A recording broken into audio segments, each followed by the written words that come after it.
J'aimerais partager avec vous la parole ce soir. Quand vous lisez votre Bible, 1 Chronique 11, je vais lire à partir du verset 4. David marcha avec tout Israël sur Jérusalem qui est Jébus. Là étaient les Jébusiens, habitants du pays. Les habitants de Jébus dirent à David, « Tu n'entreras point ici. » Mais David s'empara de la forteresse de Sion, c'est la cité de David.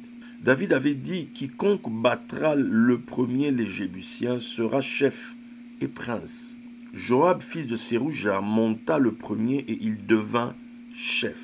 Dieu appelle un homme, le jeune David. Le jour de son appel, ça se passe comment? Un prophète débarque chez eux. Il est là déjà de manière incognito. Plein de gens sont réunis parce qu'il y a une fête apparemment de famille. L'homme de Dieu est venu pour manger. Quand David débarque, en fait, il y a déjà 7 gars qui sont passés, qui apparemment avaient les qualités requises pour être choisis comme roi. Maintenant, essayez d'imaginer une préparation liée à cette convocation, une mise en lumière de tel et tel, une mise en situation de tel et tel, à chaque fois. Et qu'au final, on dit, c'est pas lui.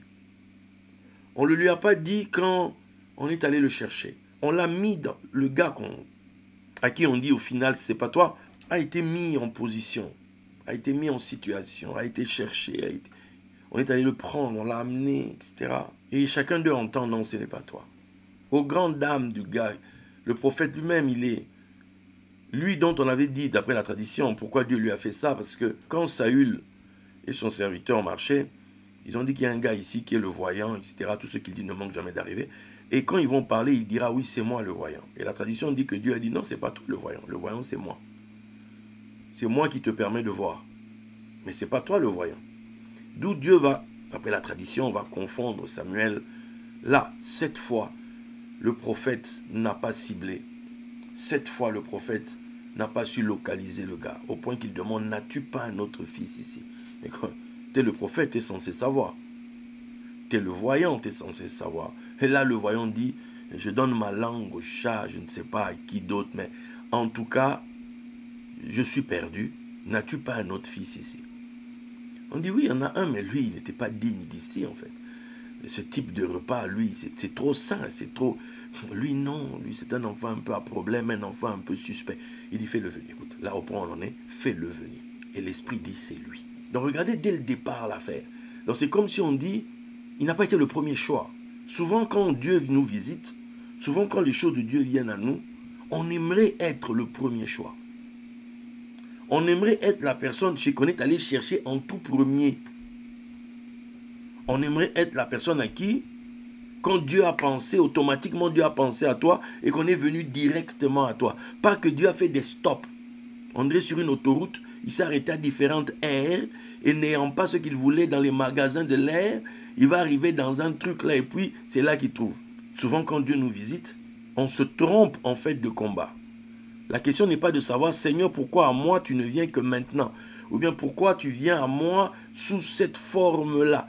Pourquoi, Seigneur? Normalement, j'ai de la valeur à tes yeux, je suis censé en avoir. Normalement, mais pourquoi à moi tu viens, genre, en seconde main? Écoute, David a été la 8e.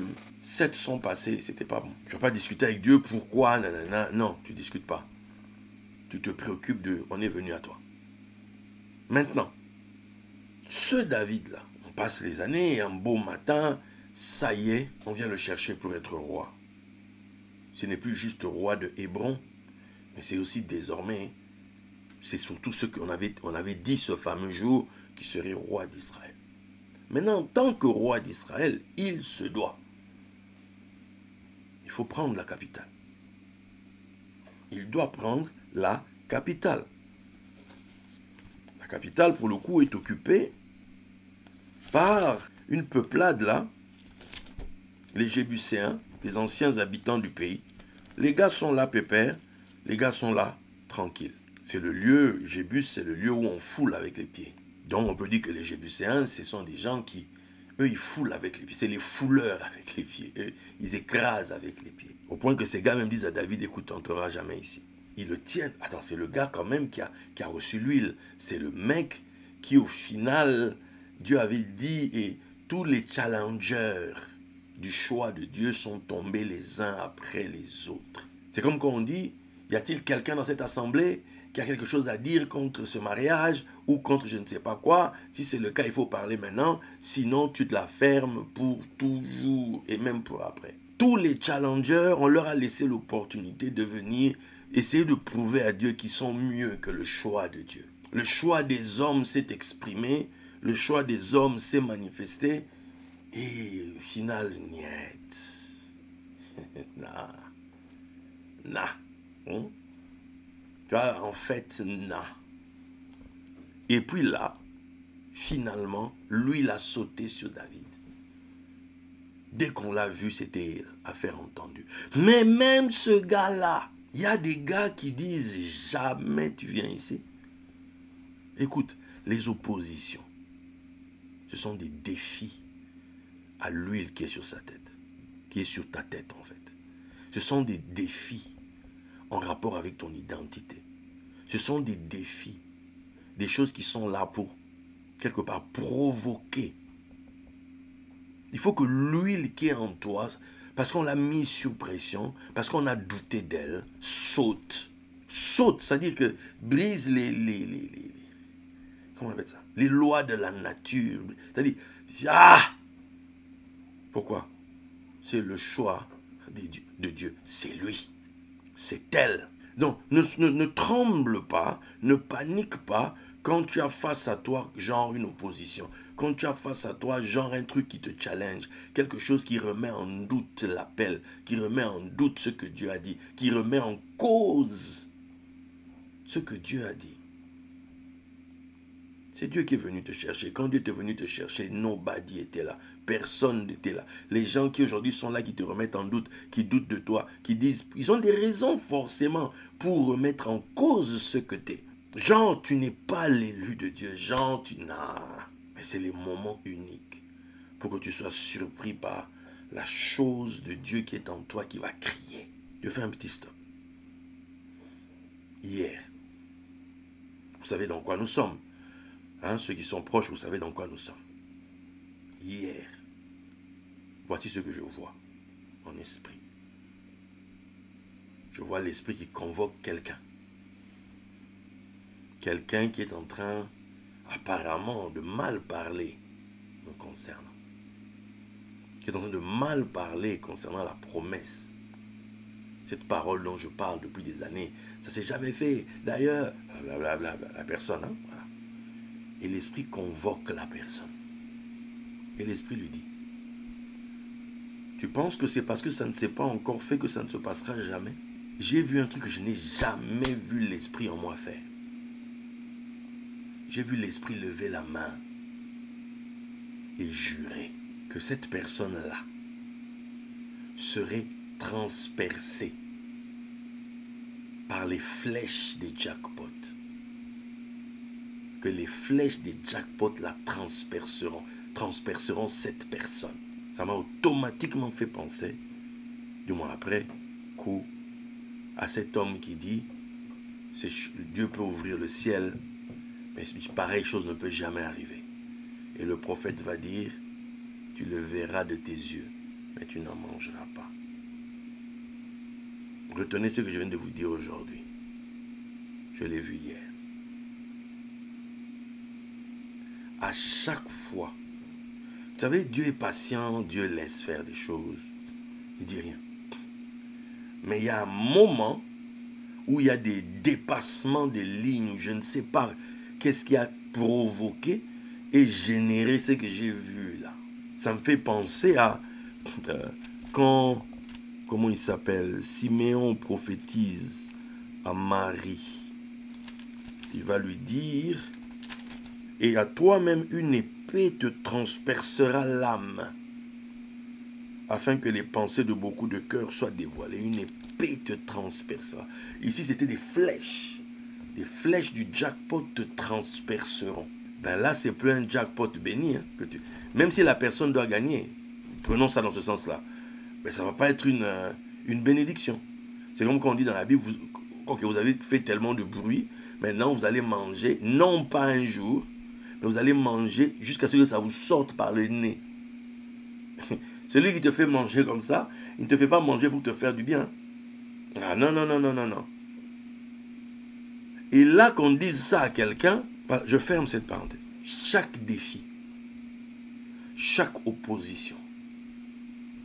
Vous savez quand vous avez une boisson gazeuse et que vous avez mis vos doigts dessus comme ça et que vous secouez. Quand vous secouez, le gaz là, tu sens que même de l'intérieur, ça met la pression sur ton doigt. Et ça ne cherche que l'opportunité. Il faut que ça sorte.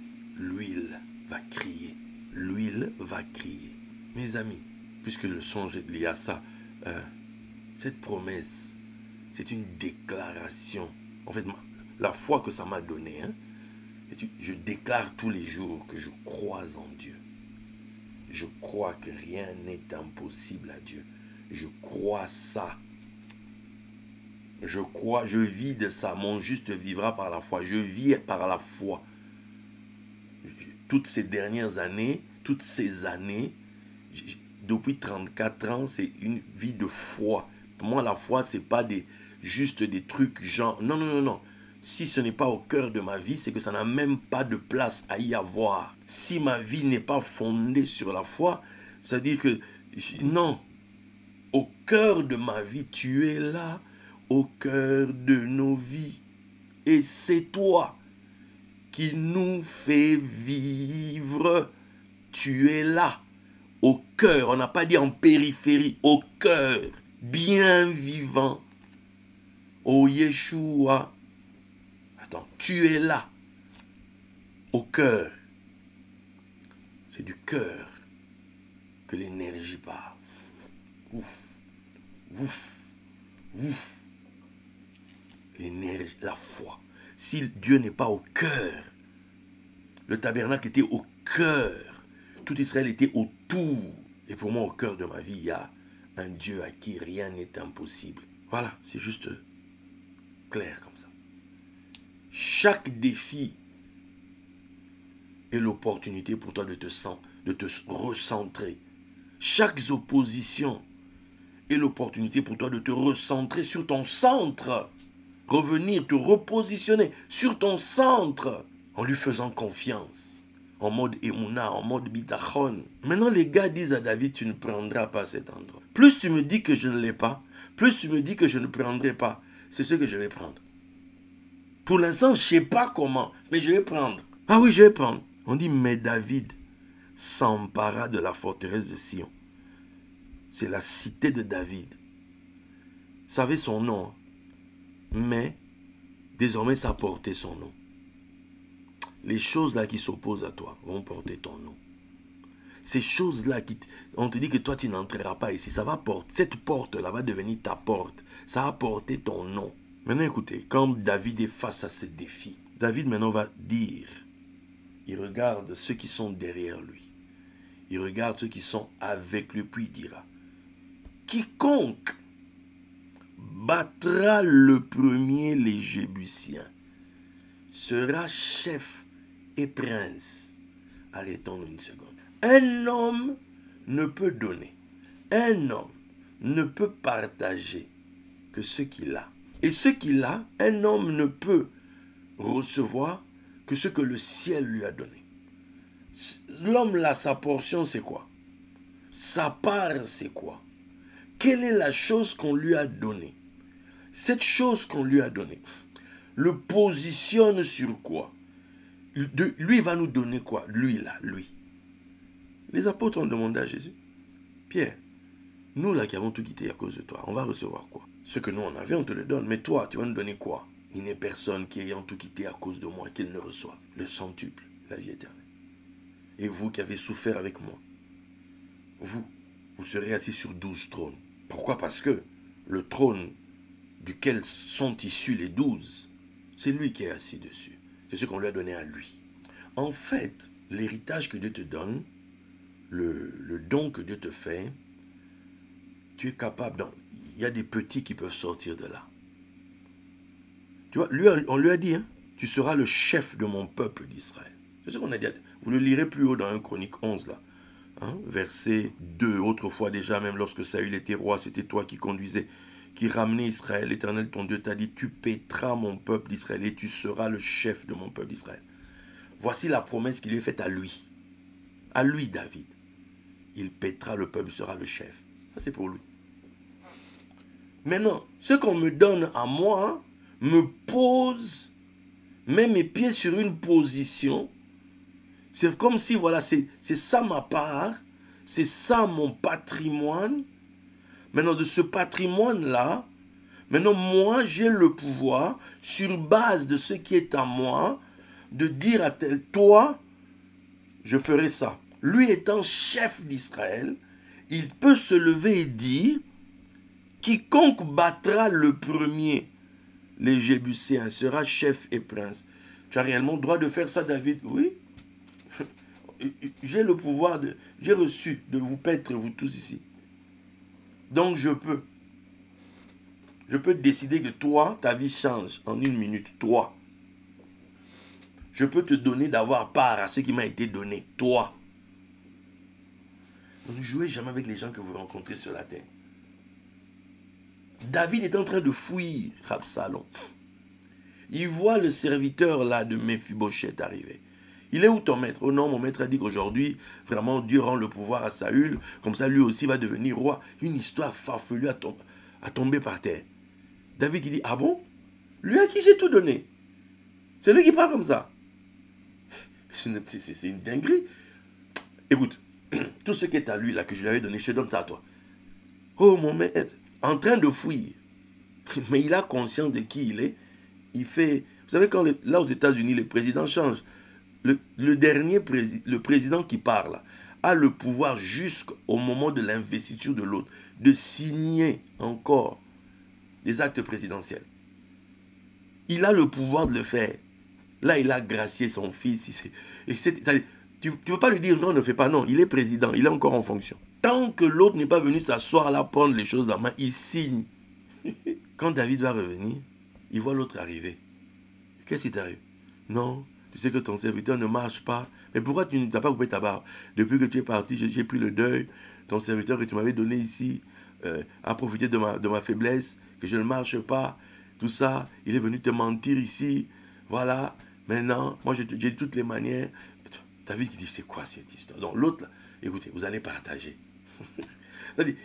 Sa voix, il partage. Tu ne peux partager que sur le domaine qui est le tien. Vous comprenez ça? Sur le domaine. Maintenant, David dit, David a un défi. David a une bataille. David a un combat. Maintenant, David dit, quiconque battra. Donc, ça ne dépend pas de qui tu es, de quelle naissance que tu es. Non.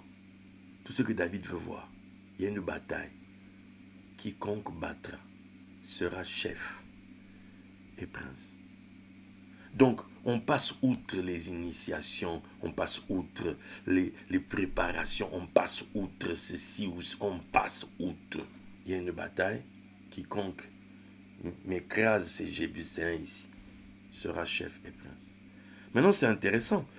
On nous dit que Joab, fils de Sérouja, monta. Joab, fils de Sérouja. Sérouja, c'est la sœur de David. Donc, Joab, c'est son neveu. Tout en étant neveu de David. C'est dans la chair. C'est dans la chair. Il n'était pas chef. À moins que Dieu aille le choisir lui-même. Et qu'on le fasse passer par tous les chemins, etc. Mais David a été choisi. A été mis à part. A souffert. Bref. Maintenant, David ouvre une porte pour que des gens, concrètement, que la chefferie entre dans leur vie. Que l'autorité entre dans leur vie. Voilà. Mais il y a une condition. Il faut me battre ces gens ici.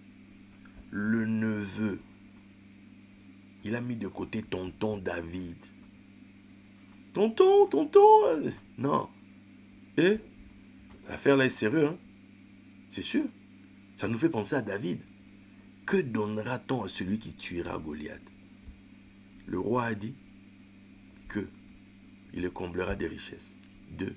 Il fera de lui son gendre, puisqu'il va lui donner sa fille en mariage. 3. La maison de son père sera affranchie des impôts. Ils ne paieront plus d'impôts. Il dit, je tue Goliath. Vous savez, chaque roi, chaque chef a quelque chose à donner. Il est établi sur quelque chose. Il peut te donner quelque chose. On ne se tient pas à côté d'un chef pour rien. Non, on ne se tient pas à côté d'un roi pour rien. Non, un chef, c'est un chef. Il a des droits sur la terre. Il a des droits. C'est-à-dire, la malchoute le reconnaît. Ce que lui va dire, la malchoute va le faire. C'est-à-dire le monde matériel, le monde de la grandeur, ça va venir vers toi. Parce que on est dans un monde, vous connaissez notre fameux truc, tous sont péchés et sont privés de la gloire. Ils ne sont pas privés de la galère. Non. Non, non, non. Ils sont privés de la gloire. Or, la gloire est pour les rois et pour les grands, pour les chefs. C'est pour eux la gloire. Donc, quand on dit que quelqu'un ici sera chef et prince, donc, il aura part à la gloire.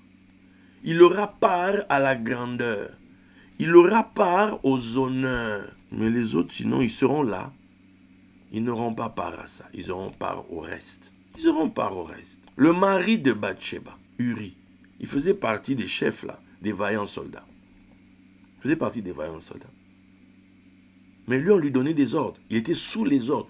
Quand David veut faire tuer le mari de Bathsheba, à cause de l'aventure que vous connaissez d'après les Écritures, il écrit à Joab, place-le. Donc, Uri était plaçable. Quelqu'un pouvait le placer dans un coin où sa vie sera en danger, ou même il périra.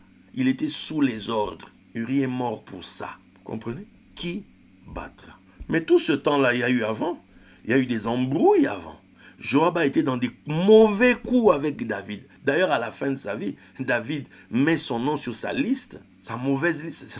C'est comme la liste de Arya Stark. Des gens qu'elle doit buter. Donc, il a fait venir Salomon. Il dit, écoute, Salomon, lui là, il ne faut pas qu'il meure normal. Lui là, surtout lui, tu dois me régler son compte. L'autre là, selon ta sagesse, Salomon, sincèrement, je suis ton papa, mais ces gens-là, sincèrement, ils ne méritent pas de mourir tranquillou, couchés dans leur fauteuil. Non. Pour te dire à quel point Joab a été un cas pour David. Joab n'a pas été bête. Quand il a entendu David dire, celui qui battra ces gens sera chef et prince. Le neveu est devenu obéissant. Le neveu a pris l'esprit de la royauté. Le neveu s'est levé pour obéir au roi. Tant que tu ne me vois pas comme un roi, tu n'as part à aucune, tu n'auras rien de ma royauté. Parce que pour toi, c'est inexistant. Pour que quelqu'un dise, tu seras chef et prince, c'est parce que lui est roi. À lui, Dieu a dit, tu seras le chef de mon peuple. Quand quelqu'un dit, toi, je te fais devenir comme ça, c'est parce qu'il a ça.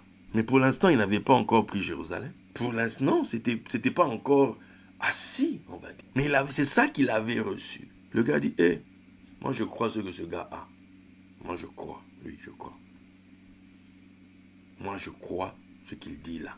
Je crois que Dieu lui a parlé. Je crois. Quand je traite avec lui, je traite avec ça dans ma tête. Je crois. Parce que je sais que sur ce domaine-là, si lui il dit sur moi, ce qu'il dit va se faire dans ma vie.